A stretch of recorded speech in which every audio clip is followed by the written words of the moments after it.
Now, I promised I would talk a little bit about Trump tariffs and what do they mean for the automotive industry.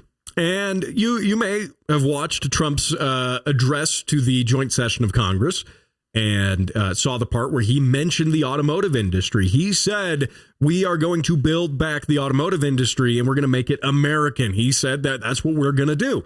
And part of his intention for doing that is tariffs. So let me throw some numbers at you first, though, because typically, generally what he's wanting to tariff is Canada and Mexico. Mexico, by the way, contributes for about 3 million cars imported into the United States. Canada is at 1.1 million cars imported into the United States. Now, you might be saying, well, when was the last time I saw a Mexican car company with a Mexican car driving around the road? You actually have. I guarantee you have. Did you see that? If you're driving right now, look around you. You'll see an F-150. I guarantee it.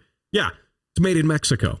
That's a Mexican car at this point. A lot of your Chevys, your Dodges, your Toyotas, the pickups, they moved a lot of that to Mexico, a majority of that to Mexico. And let me take a look at this too. Cars.com reports their American-made index. This is the 2024 rankings, obviously, because the 2025 ones aren't out yet. The number one vehicle for having the most American-made parts, being the most made in America, is the Tesla Model Y. That's followed up. You want to guess? You want to guess what's underneath that? I'll give you a second. Okay, because you're not going to get it. I guarantee. The Honda Passport is the second most American vehicle made in the United States. The Volkswagen ID4, third most American vehicle. A Volkswagen. Yeah, mind blown. Number 4 on the list, a Tesla Model S. Number 5, a Honda Odyssey. Number 6, a Honda Ridgeline, which I guess makes that the most American pickup truck in the United States. Number 7, the Toyota Camry. Number 8, oh, here we go. Finally got to an American brand, at least. The Jeep Gladiator, number 8 on the American-made index. And we can keep going down this, but again, another Tesla's on the list. Let's see, Lexus, Toyota, Acura, Honda, Acura, Toyota. We could keep going all the way to number 19 on the spot is the Ram 1500 Classic. And then we keep going down the list. 20 is a Toyota, 21 a Tesla, 22 a Kia of all things, 23 the Chevy Colorado. This list could keep going, but I'll give you some highlights here. Basically, once we start getting into the mid-20s, we see the Chevy Colorado, the GMC Canyon, which are the same truck. I just find it funny that the Colorado is slightly more American than the GMC Canyon. It's 23 versus 24. I wonder how they figured that one out. Where are we at here? Nissan Pathfinder, 27. Jeep Wrangler itself, which the Gladiator is based off of much of the Wrangler, but I guess is much more American. Where is the? I'm looking through the list here. I'm getting down into the 30s. The Corvette, the Chevy Malibu. Where's a pickup truck? Like a full size pickup truck? Where do we have it? Okay, we got to go to the. I'm still scrolling. I'm into the 40s now. I'm into the 40s. Here we go. Where is it? I'm going to find it here. Ford F-150 Lightning. Yes, the EV one is the 56th most American pickup truck. And I haven't even come across the regular F-150. So where is that? 56, 57, 58. The regular gas-powered F-150.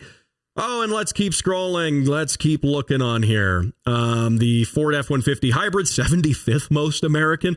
I mean, I could keep boring you with this, but I'm actually genuinely curious, too, to see like where the Chevy Silverado lies and the, some of the other Dodge Rams. And okay, here it is. The Silverado, America's, second pickup truck, because the F-150 is still, technically America's pickup truck. The Silverado 1500 is the 89th most American-made truck, or vehicle in general, according to Cars.com. Isn't that staggering? I mean, think about that. Like I said, when was the last time you saw a Mexican car company importing a car? You haven't. And yet, Mexico contributes over 3 million or about 3 million vehicles brought into the United States. And so here's the thing, and we'll continue this into the next segment, but here's the thing with the tariffs. We're going to talk about the impact of those tariffs next, a little bit more in the next segment. But, I think everyone's really, and I'm not going to, come out with a hardline, political party stance on this, in this segment, but realistically, people are talking about, yes, there's this short-term impact and maybe even medium-term impact of the tariffs. Is it going to make stuff more expensive? Yeah, it's going to make stuff more expensive. But what is the big picture of this? I think I can tell you what some of that big picture idea is, seeing that the Chevy Silverado is the 89th most American vehicle made. 89 on the list? Really? Yeah. We're going to get more into this and maybe even talk about the return of pop-up headlights. That's all coming up right here. You are listening to Automotive ADHD. Remember, you can catch this on the radio, on video as well. YouTube, Spotify, Rumble, Facebook, and more. Don't go anywhere. We're going to be back right here after the break. Sure, Toyota's a beauty, all right. But how do I know it can really take it?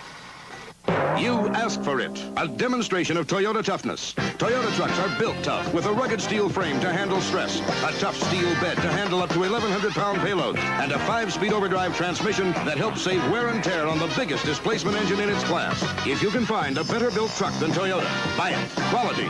You asked for it, you got it, Toyota. He's the nut behind the wheel and behind the mic. This is Automotive ADHD with Matt West. Yes, it is. You thought you tuned into like NPR or something, right? You're sorely mistaken.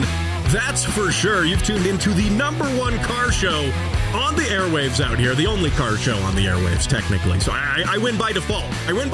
But before the break, I was talking about tariffs. How are the Trump tariffs going to affect the automotive industry? And man, this is a complex issue. This absolutely is.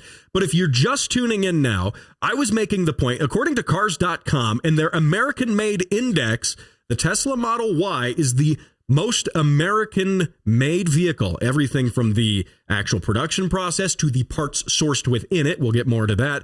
And the Chevy Silverado 1500, 89th.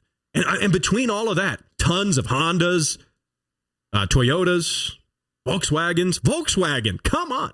Okay, so where we're at with this, we have an automotive industry where one of America's top trucks, the 1500 Chevy Silverado, is 89th on the list. The Ford F-150, it's in the 70s on the list. The F-150 Lightning is significantly more American than the regular gas-powered F-150. This is the world we live in, and that's why I was going through these stats, was to kind of paint this picture. This is the state of the automotive manufacturing world right now. And what will these tariffs mean? Well, firstly, there is a article from the AP which states, quote, if the president goes ahead with 25% taxes on imports from Canada and Mexico, he will disrupt more than $300 billion in annual U.S. automotive trade with its two neighbors. He will wreck supply chains that have been operating for decades and likely push up the already forbidding price of new cars. Editorial note here, new cars are very expensive already, even pre-Trump administration. They were already getting way up there. And by the way, in the United States, we are missing, by the way, I saw this stat too. We are missing auto payments now, like missing them, late payments on a level we have never seen before. And that was even coming from last year too. So, what will these tariffs do, though? Kelley Blue Book says that Trump's tariffs could raise the U.S. price of an average new car, which is already near $49,000, by $3,000 or more. The price of some full-size pickup trucks, they say, could go up by another $10,000. So, and you might be saying, oh my gosh, this is crazy. What are we doing? And I think that, again, I think people are missing the big picture here. that big picture, the reason I was going through those American-made stats is the most American cars and trucks are ones made by Honda and Toyota. Well, not even Toyota's trucks, but their cars and stuff are Honda, Toyota, Tesla, all of that. So, Tesla is the only real American company on that list. Yes, I get the argument that Honda USA is a American company. Toyota USA is an American company, but they answer to their Japanese counterparts. Ultimately, they do. So, the big picture here is I think that what Trump wants to do is he wants to bring a lot of that manufacturing back. Now, companies aren't typically in the business of losing money. And when they do lose money, they like to pass that on to the consumer. A great example is how expensive cars have gotten because of technology. The government mandates that, hey, you have to put this piece of technology in there. You absolutely have to, even if it's something kind of silly and stupid. Actually, not just silly, but just generally stupid, like the kill switch mandate, still looming, by the way. That costs money to do that. Not just to put the part in there, but to actually do the R&D and the research for that. That costs money. Does the auto company say, gee, the government just mandated that we have to put this widget into our cars?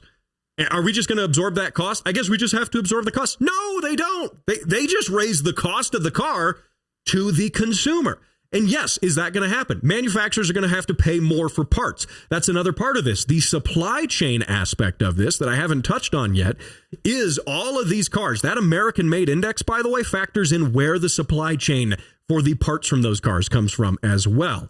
And you've got Ford, Chevy, all these manufacturers not only making vehicles in Mexico, right? You have them sourcing parts from Mexican companies, from Taiwanese companies, from Chinese companies, from German companies. All of this is being brought in. Now, granted, when everything's assembled with all those parts in Mexico, then you pay the tariff on the car as it crosses the border, right? You're not paying the tariff on each individual part because those came into Mexico, then they were assembled, then the car itself gets tariffed going into the United States, right? Okay, just clearing that up.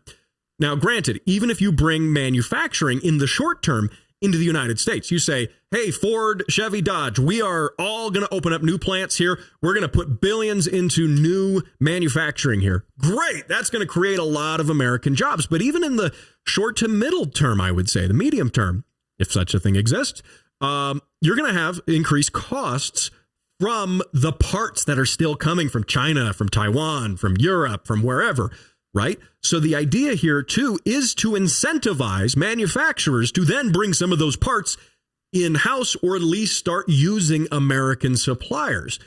Big picture here. The idea is bring the manufacturing back to the U.S., but also bring the supply chain back into the U.S. And what do you do when you do that? You create a ton of jobs. You create so many jobs. The problem is, and what I have yet to see is, will the American public, will the taxpayer bear that burden until that happens? Because it's not happening overnight. In fact, Trump wanted to impose the tariffs earlier. Then they were delayed by 30 days. Now we're looking at April 2nd as when the tariffs will go into effect. So what does that mean? Well, is Ford, is Dodge, Chevy, are these companies going to spool up billions of dollars of new manufacturing facilities and new supply chain by April 2nd? No, they're not. They're absolutely not. So what I want to know, and I want your take on this too. I know I just sit here and I monologue and I talk, but I want your take on this as well. You can interact with the show on Facebook, on YouTube, and all of those places, and you can comment on it. What do you think in terms of bearing the load of this? Because we as the consumers are going to be ultimately the ones bearing the load of this. There's a big debate on whether tariffs work in principle. Yes, it brings more jobs in. Yes, it creates those jobs. It creates those industries. Therefore, it employs more people, and therefore those more people have more money and can spend more money on more goods and services. Great. But again, when we get there, how does that look? I think that one of the big determining factors on the success of this will be coming up in Christmas time. And Christmas time in 2025, people are stretching their pocketbooks a bit. They're buying things for family. Work might be stressful. They're trying to get everything done before the holidays. That's when people seem to be kind of edgy, especially when it comes to money and things like, say, tariffs, for example. Not to mention if those tariffs are going to be on goods that they're purchasing around the holidays. So a lot of people who are gung-ho for the tariffs right now, will they have the same opinion come the holiday season here in 9 months? Will they still be that way?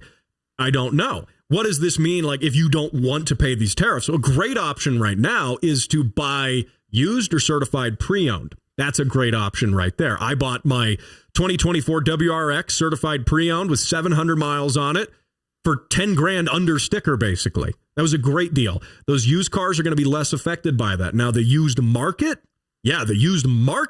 is going to suddenly see more demand. So, yeah, we're going to see that trickle down into the used market, but not nearly as significantly as that.